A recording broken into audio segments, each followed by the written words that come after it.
वजीर आजम Zulfikar Ali Bhutto, army chief general Tikka Khan को अगवा करके इक़्तिदार पर कब्जे की साजिश किसने तैयार की थी? साजिश केस की समाअत करने वाली फौजी अदालत के सरबराह ने चंद साल बाद खुद ही मार्शल लॉ नाफिज कर दिया। हामिद मीर के कॉलम में एसएम जफर के चश्मकुशा इंकशाफात।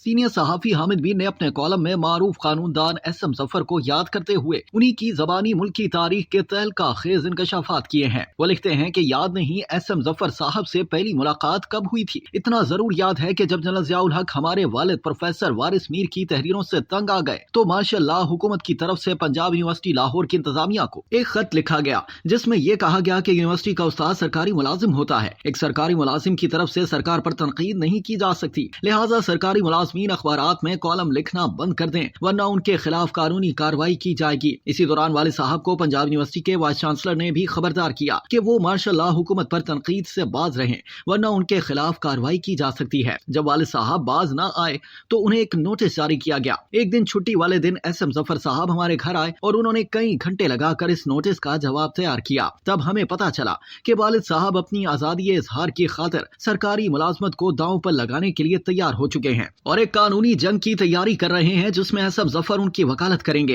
एसएम जफर साहब ने वालिद साहब की तरफ से जो जवाब भिजवाया वो इतना मजबूत था कि यूनिवर्सिटी इंतजामिया के लिए सहाफत के एक उस्ताद के खिलाफ अपने कॉलम में आइन की बहाली का मुतालबा करने पर कार्रवाई करना मुश्किल हो गया। फिर वालिद साहब को डराने धमकाने का सिलसिला शुरू हुआ और एसएम जफर साहब की हमारे घर में आमदोरफ्त बढ़ गई। 1987 में वालिद साहब के इंतकाल के बाद उनसे कोई राब्ता न रहा, लेकिन इस दौरान मुझे उनकी कई किताबें पढ़ने का मौका मिला। रोजनामा जंग समेत दीगर अखबारात में उनके कॉलम भी शाया होते थे। वो जब भी अपने किसी कॉलम में सदारती निजाम हुकूमत पर तनकीद करते तो मेरे जहन में ये सवाल पैदा होता कि वो तो खुद सदारती निजाम का हिस्सा थे और एक फौजी सदर के वजीर कानून रहे, तो वो सदारती निजाम को पाकिस्तान के लिए जहर कातिल क्यों समझते थे?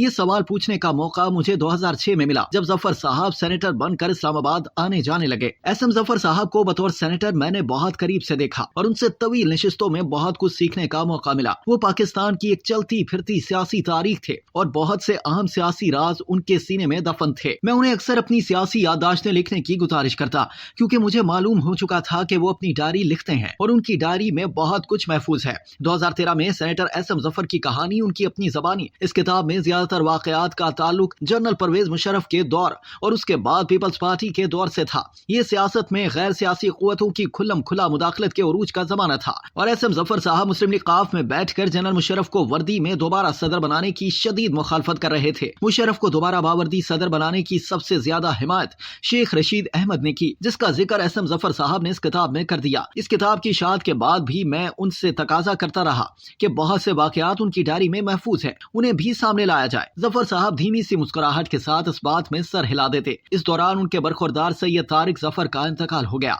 बेटे की वफात के बाद वो ज्यादा बीमार रहने लगे, लेकिन इसके बावजूद उन्होंने अंग्रेजी में एक किताब लिख डाली। हिस्ट्री ऑफ पाकिस्तान रीइंटरप्टेड के नाम से इस किताब में उन्होंने अहम राज अफशा कर डाले। इस किताब में उन्होंने अटक साजिश केस की तफसील बयान की जिसमें वो कैप्टन राजा नादिर परवेज और कैप्टन फारूक जंजुआ के वकील थे। ये दोनों फौजी अफसरान सितारे जुर्रत थे, लेकिन इन समेत फौज के 59 अफसरान पर यह इल्जाम था कि उन्होंने मार्च 1973 में एक साजिश तैयार की जिसके तहत वजीर आजम जुल्फिकार अली भुट्टो, गवर्नर पंजाब गुलाम मुस्तफा खर और army chief general Tikka Khan को यौम पाकिस्तान की परेड से अगवा करके इक्तदार पर कब्जा करना था। इन अफसरान के कोर्ट मार्शल के लिए एक फौजी अदालत बनाई गई जिसके सरबराह ब्रिगेडियर ज़ियाउल हक थे। एसएम जफर साहब ने इस फौजी अदालत में यह दलील पेश की कि पाकिस्तानी फौज के नौजवान अफसरान इक्तदार के भूखे नहीं थे, बल्कि वो ढाका में किए जाने वाले सरेंडर पर दिल गिरफ्तार थे।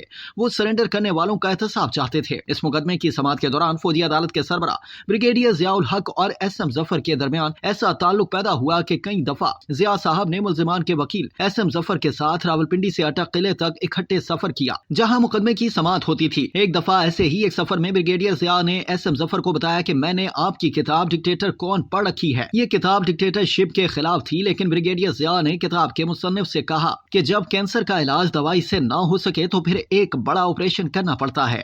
एसएम जफर साहब को 1973 में अंदाजा हो चुका था कि अटक साजिश केस में मुलविस नौजवान फौजी अफसरान तो मार्शल लॉ नहीं लगा सके, लेकिन इन अफसरान का ट्रायल करने वाली अदालत के सरबराह ब्रिगेडियर ज़ियाउल हक के दिमाग में मार्शल लॉ का मंसूबा जरूर मौजूद था। 1977 में ये ब्रिगेडियर साहब आर्मी चीफ बन चुके थे और उन्होंने जुल्फिकार अली भुट्टो की हुकूमत का तख्ता उलट कर इक़्तिदार पर कब्जा कर लिया। जनरल ज़ियाउल हक ने एसएम ज़फर साहब को अपनी काबीना में शमूलियत की दावत दी तो उन्होंने माजरत करते हुए कहा कि मैं अपनी पार्टी के सरबराह पीर पगारो की इजाजत के बगैर वजीर नहीं बन सकता। जब पगारो साहब ने उन्हें वजीर बनने की इजाजत दे दी तो ज़फर साहब ने 5 जनवरी 1978 को एक अखबारी बयान के जरिए जनरल ज़िया की काबीना में शमूलियत से माजरत कर ली। एक फौजी डिक्टेटर की काबीना में शमूलियत को उन्होंने हमेशा अपनी गलती समझा और दोबारा इस गलती को दोहराने से गुरेज किया। एक डिक्टेटर जनरल मुशर्रफ की बनाई गई जमात मुस्लिम लीग काफ में वो शामिल भी रहे, लेकिन इसी डिक्टेटर की वर्दी उतरवाने में उन्होंने अहम किरदार अदा किया। उनकी आखिरी किताब पार्लियामेंट बनाम पार्लियामेंट इसी साल शाया हुई, जिसमें उन्होंने पाकिस्तान के मसाइल का हल आइन की बालादस्ती को करार देते हुए कहा कि जब तक पार्लियामेंट आजाद नहीं होगी इस मुल्क की अदलिया और मीडिया आजाद नहीं हो सकता। 19 अक्टूबर 2023 को वो इस दुनिया से रुखसत हो गए और अपनी किताबों की सूरत में एक अजीम इल्मी विरसा पीछे छोड़ गए हैं, जिसमें आज के पाकिस्तान को दरपेश तमाम सियासी और आईनी मसाइल का हल मौजूद है। अब तक के लिए इतना ही। मजीद जानने के लिए सब्सक्राइब कीजिए डेली जंग यूट्यूब चैनल और लाइक कीजिए डेली जंग फेसबुक पेज।